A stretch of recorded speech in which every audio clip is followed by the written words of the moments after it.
Hyvää keskiviikkoaamua, hyvät ihmistoverit. Kello on hieman vaille 9 tällä hetkellä.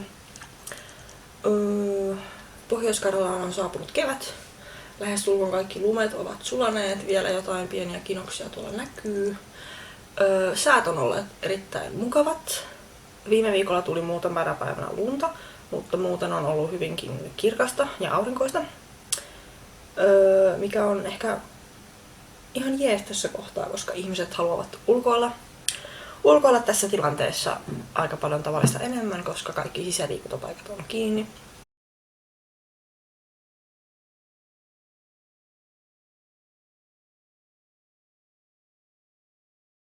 Tänään täytyy lähteä keskustaan hoitamaan muutamia asioita, käymään kaupassa ja tällaista. Ja eilen kun mietin tämän päivän videon tekemistä, niin mua vähän mietitytti tämä kaupungille lähtemisasia, koska en tiedä miten te siellä suhtaudutte, mutta varmasti joidenkin mielestä se on niin kuin, turhaa tai jonkinlaista niin kuin välinpitämättömyyttä, jos käy hoitamassa muita kuin aivan niitä elintärkeitä välttämättömiä asioita. Mun pitää siis tänään käydä ruokakaupassa, mun pitää käydä apteekissa, ja nämä on ehkä niitä välttämättömyyksiä, mutta sen lisäksi mä käyn hierojalla. Ja lisäksi mun täytyy käydä ostamassa vähän käsityötarvikkeita yhteen tulevaan projektiin. Ja nämä kaksi jälkimmäistä on ehkä semmosia niin kuin ylellisyyksiä tässä kohtaa. Ja mä mietin, että jos mä puhun niistä tällä videolla ja kuvaan niitä, niin miten siellä suhtaudutaan. Mutta päätin joka tapauksessa nyt kertoa ihan rehellisesti teille, että millaista arkea mä nyt täällä elän. Totta kai niin kun huolehdin käsihygieniasta ja turvaväleistä ja tämmöisestä vastaavasta, mutta näin.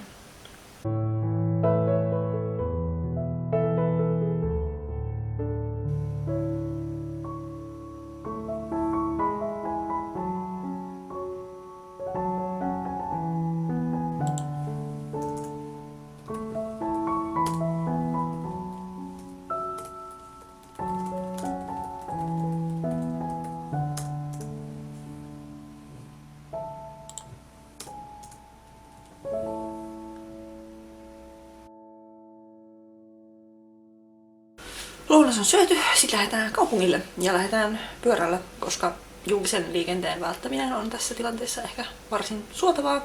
Ja lisäksi tuolla on aurinkoista ja varsin lämmintä, jopa 10 astetta luvattiin ainakin, joten pyöräily it is.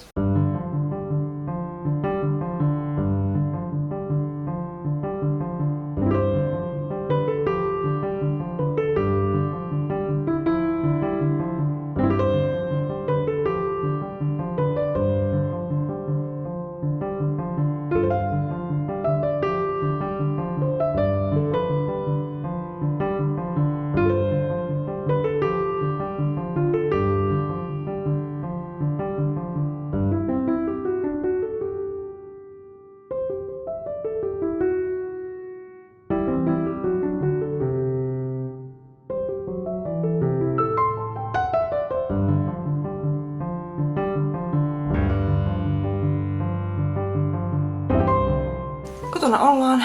Ostokset suoritettu oikein onnistuneesti. Mulla on ihan hirveä nälkä, pitäisi syödä jotain, mutta mä käyn ensin suihkussa, koska hikisenä syöminen on ällöttävää.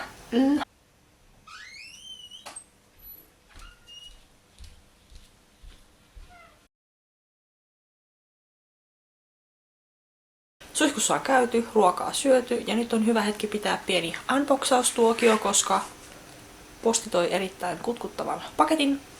Mä tiedän jo mitä täällä on, mutta avataan se yhdessä.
Täytyy tietysti löytää tälle paikka levyhyllystä.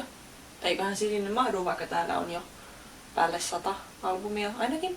En ole muuten vähän aikaa laskenut, niin voisin tässä saman tien, että montako näitä levykäisiä oikeastaan sitten on. Ja laskennan tuloshan on se, että mulla on hyllyssä 173 albumia tai EPtä, 2 single-julkaisua ja 9 keikka-DVD-julkaisua. Ihan kohtuullinen määrä.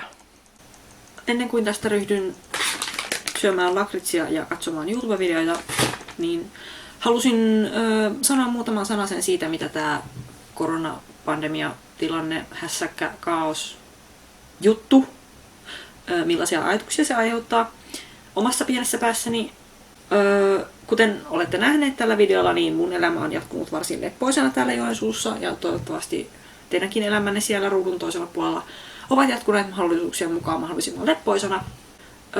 Tietysti itseäkin rassaa tämä epävarmuus, että mitä tässä nyt oikein tapahtuu, kuinka kauan nämä poikkeustoimet kestää, mitä tapahtuu vaikka mun opintojen etenemiselle ja valmistumiselle, mitä tapahtuu mun työllistymiselle. Ja niin totta kai se mietityttää, että kun esimerkiksi kulttuuri- ja tapahtuma-ala, jotka liippaa suht läheltä mun omaa opiskelualaa, niin nämä alat on nyt ollut aika semmosessa jyrkässä pudotuksessa, koska ihmiset ei voi mennä minnekään tapahtumiin, niin miten se sitten vaikuttaa vaikka mun työllistymiseen, vaikka mä nyt en ihan suoraan niin kuin tapahtuma-alalla tai taidealalla niin kuin pyörikkään, ainakaan tällä hetkellä opintojen puolesta, mutta mistä sitä tietää. Ja nämä on niin kuin tämmöisiä ehkä mun henkilökohtaiseen elämään enemmän niin kuin liittyviä pienen aikavälin murheita. Sen sijaan ison aikavälin murheita on se, että niin kun todellakin jos tästä tulee joku talouden taantuma, niin todennäköisesti varmaan tuleekin, niin mitä se niin kun taas tarkoittaa esimerkiksi poliittisten päätösten suhteen, ilmastonmuutoksen suhteen, koska nyt ihmiset on jotenkin niin korona, että me aika monet varmasti meistä ehkä vähän unohtaa, että itse asiassa tässä on niin kuin vieläkin isompia huolia taustalla, mihin pitäisi myös kiinnittää huomiota, myös silloin, kun julkiset ja yksityiset rahat on vähän vähissä. Ja rahojen jaosta puheen ollen, mä todellakin toivon, että sitten kun tämä tilanne rauhoittuu, niin pystyttäisiin sillai kaikki yhteishengessä kollektiivisesti neuvottelemaan sairaanhoitajille, varhaiskasvattajille, muille hoitoalan ihmisille ja muille yhteiskuntaa ylläpitävän, mutta perinteisesti aika vähän arvostusta saaneet työntekijöille paljon parempia palkkoja, jotta tällä hetkellä heitä kohtaan osoitettu arvostus ei jää pelkäksi sanahelinäksi somessa tai taputukseksi parvekkeelta, vaan että se näkyy oikeasti näiden ihmisten palkoissa. Koska se voi olla, että nyt kun hoitoala ja myös lääkärit, mutta erityisesti ehkä hoitajat, on olleet niin kovan paineen alla, niin vaikuttaa varmasti siihen, että kuinka moni haluaa jatkaa siinä työssä, kuinka moni haluaa kouluttautua sille alalle, ja koska heitä ja heidän työpanostaan kuitenkin tarvitaan tässä maailmanajassa ja tulevaisuudessa, niin olisi ihan kiva, että niin kun ihmiset jotka ehkä muuten haluaisi olla vaikka sairaanhoitaja, niin ei jättäisi sitä alaa opiskelematta ja niitä töitä tekemättä sen takia, koska se palkka on niin surkea ja se työ on niin vaativaa. Parempi palkka hoitajille, kiitos.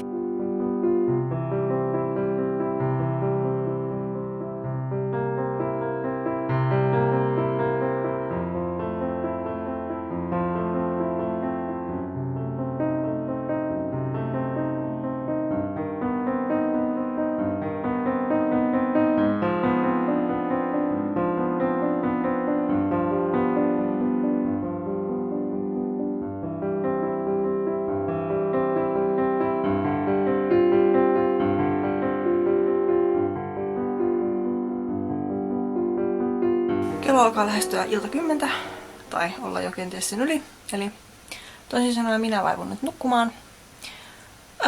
Kiitos kun seurasitte päivää kanssani. Seuraavia vlogeja tulossa kenties ensi kuussa, toukokuussa.